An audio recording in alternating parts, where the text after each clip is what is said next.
a gente vai falar sobre exceções em Python. Então, o que são exceções? Uma exceção vai ser algo inesperado no código, que não foi planejado e que vai ocorrer durante a execução do nosso programa. Um exemplo seria a realização de alguma operação aritmética, uma divisão, por exemplo, aí envolvendo dois números. Só que onde cada número digitado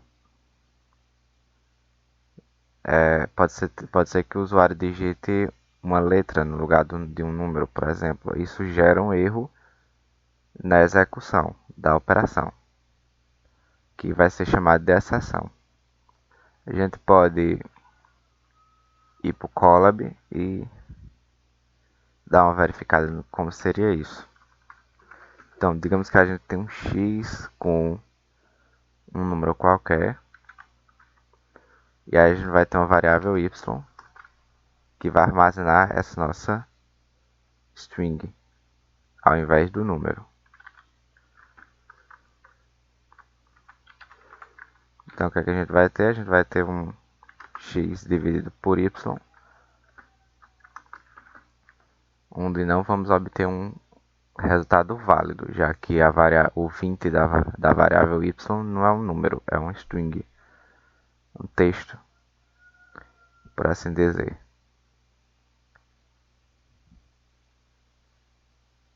Aí, nesse caso, a gente teria o erro. O tipo de operação não é suportada, já que a gente está tentando dividir um inteiro por um string. Esse é o que chamamos de exceção. Além de encerrar o programa, muitas vezes esses erros ele vai trazer informações técnicas que não são necessárias para o usuário final. Como vocês podem ver aqui, tudo isso aqui é desnecessário para o nosso usuário. O que ele tem que saber seria basicamente sobre a divisão para inteiro e string que ele está passando. Seria só o que ele precisaria saber sobre esse erro. Outro ponto é que em Python, assim como muitas outras linguagens, a gente vai ter esse tratamento de erros para a gente poder melhorar esse erro, fazer com que o código continue fluindo após o erro.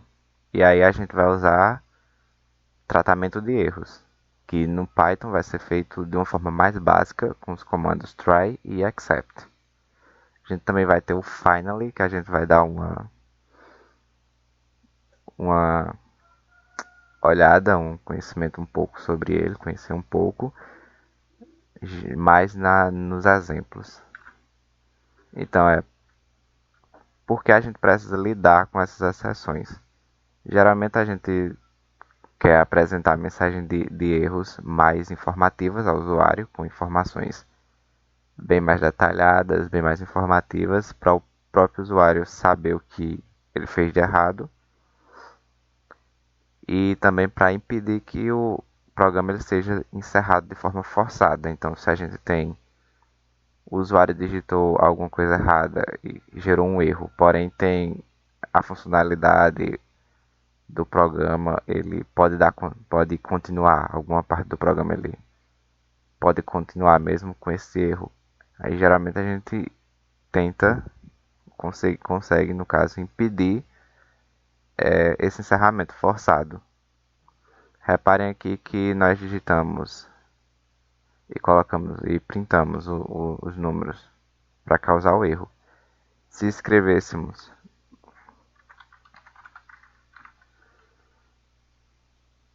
é, mais código após o erro, a gente ele não chegaria aqui. Com o tratamento dessas exceções, a gente pode fazer com que, mesmo com o erro, a gente tenha uma resposta para o usuário e continue o código, não causando uma parada brusca, como foi esse caso. E aí essa seria a nossa estrutura do try except, onde try seria tente.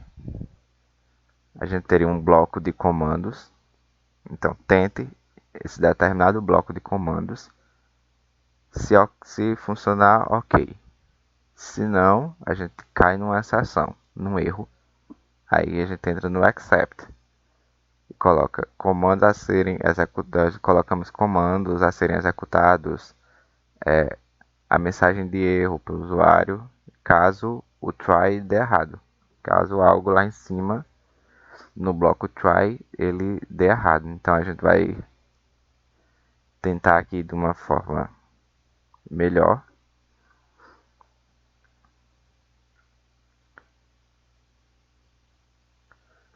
Então vamos lá, a gente pode colocar, vamos colocar um novo bloco de códigos aqui no nosso Colab e vamos escrever um try. Tente isso. Vamos pedir um número ao usuário, vai ser do tipo inteiro. Colocamos o input e colocamos digite um número. Depois a gente colocamos outro, pedimos outro número a ele. O nosso usuário vai digite um segundo número. Então tentaremos isso. Depois teremos nosso result, que seria o nosso resultado, onde a gente vai pegar o número 1 e vai dividir pelo número 2. E vamos, no final, printar para o usuário o resultado. Não vamos enfeitar, vamos só deixar print result mesmo. E aí o usuário digita um número, digita outro número, recebe o resultado. Se o usuário digita um 0 no número 2, a gente teria uma divisão por 0, que causaria um erro. Sim ou não? Vamos ver se esse erro seria causado. Só para sabermos do que se trataria. Aqui, divisão por 0. Teríamos um erro. Enfim, esse erro já diz o que o usuário precisaria saber, porém essas informações elas são desnecessárias para o usuário. Então a gente vai fazer o seguinte, vamos criar um except.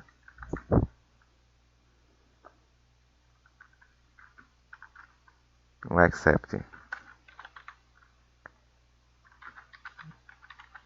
zero division erro, assim como está aqui, zero division erro, onde nós vamos printar a informação do usuário dizendo que erro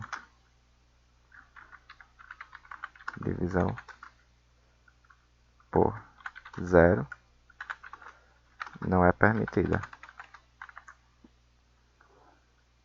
Simples assim. Vamos testar. Agora a gente coloca um número qualquer, o 20, e digita um segundo número que seria o 0. Cairíamos no erro. Divisão por 0 não é permitida. Se colocarmos 20 e dividir por 20, vamos ter o resultado 1 da divisão. Agora se a gente coloca um 20 e colocamos um Q, caímos no erro aqui, onde a gente precisa passar inteiros e não letras. Podemos colocar outro except aqui? Com certeza conseguiríamos colocar outro except.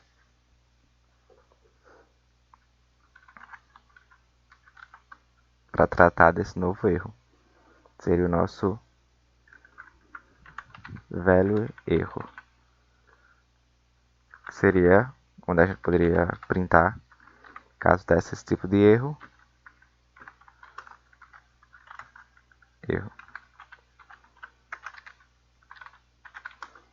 Certifique-se de inserir números inteiros. Certifique-se de inserir números inteiros. Vamos rodar novamente, colocamos o 20 novamente e o K. E agora a gente tem um erro, certifique-se de inserir números inteiros. De uma forma bem mais enxuta para o nosso usuário entender, eliminando essa quantidade exagerada de informações técnicas que não seriam necessárias para o usuário final, usando um bloco try except. É só mais um exemplo antes de encerrarmos o vídeo. Vamos fazer um exemplo mais, como diria assim, mais interessantezinho um pouquinho, né? Então vamos criar uma classe valor negativo, erro, onde a gente vai herdar o exception,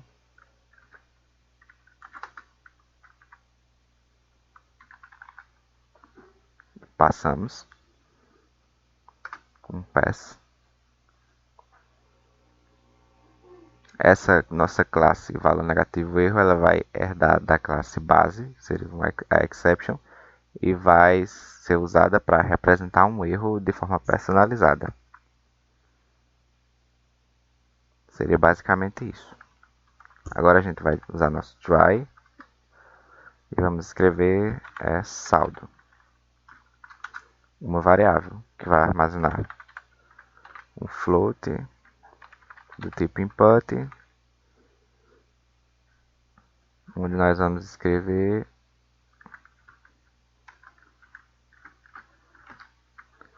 digita o saldo da conta.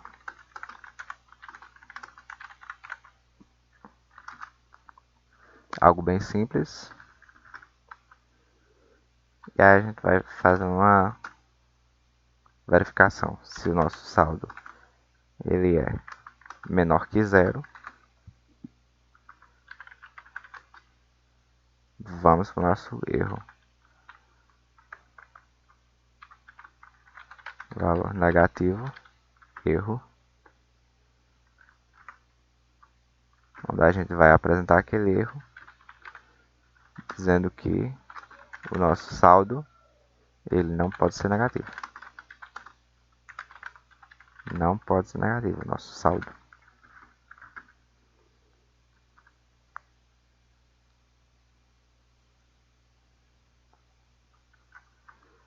Se colocarmos um saldo ok, não passarmos por esse rise, a gente vai printar o nosso saldo. Sem informações desnecessárias, só o nosso saldo mesmo, para caractere de estudos aqui. Já aqui no nós criamos nosso except, que será o valor negativo, será nosso valor negativo erro, que vamos chamar esse valor negativo erro de E. No caso seria só para não escrever tudo isso. E vamos printar o nosso valor negativo erro, que agora se chama E, nesse except.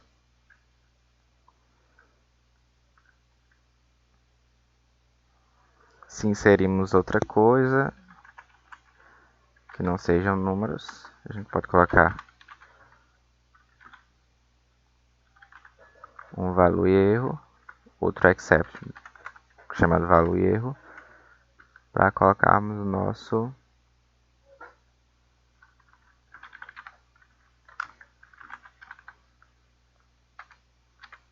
certifique-se de inserir um valor válido.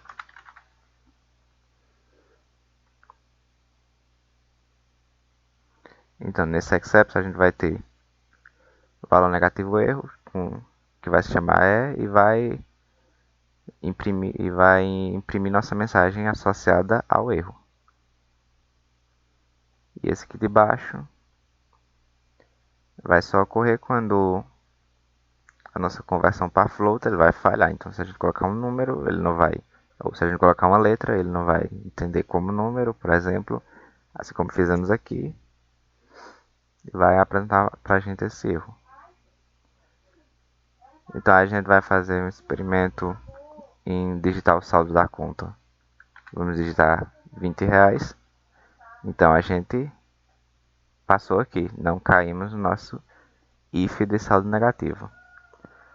Agora se a gente escrever 1K, a gente vai cair no nosso erro de certificado de inserir um valor válido. Então digitamos um número ao invés da letra. Então certifica-se de inserir um valor válido. Por fim, se a gente colocar um -20, seria um valor negativo, a gente vai cair no nosso erro. O saldo não pode ser negativo. Então ele entrou aqui e foi para o nosso except de valor negativo. Agora, se quiséssemos continuar esse código mesmo após o erro, para passar alguma informação ao usuário ou dar continuidade ao nosso código, a gente poderia colocar o nosso finally, onde a gente vai escrever alguma coisa. E aí o nosso finally a gente pode colocar um print do tipo continuando o programa. Continuaremos com continuando o programa. E aí se o usuário digita novamente um valor -20, a gente, o saldo não pode ser negativo, mas o final ele vai ser executado, independente de dar erro ou não. Se continuar colocarmos o 20 aqui, mesmo assim não vai dar erro, porém a gente vai ter o finally funcionando literalmente. Então a gente vai colocar aqui 20, ele printou, passou sem nenhum erro, porém ele colocou continuando o programa novamente. Então não tivemos, então mesmo sem erros, nós apresentamos o finally, ou seja, o programa continua tranquilamente. Bom, nesse vídeo atual é isso. A minha ideia é que vocês continuem praticando, escrevam, revejam o vídeo, criem o código e se aprofundem no conhecimento de exceções em Python, try, exception, finally, e nas diferentes formas de criar essas exceções, de tratar essas exceções. Por agora é isso e um abraço.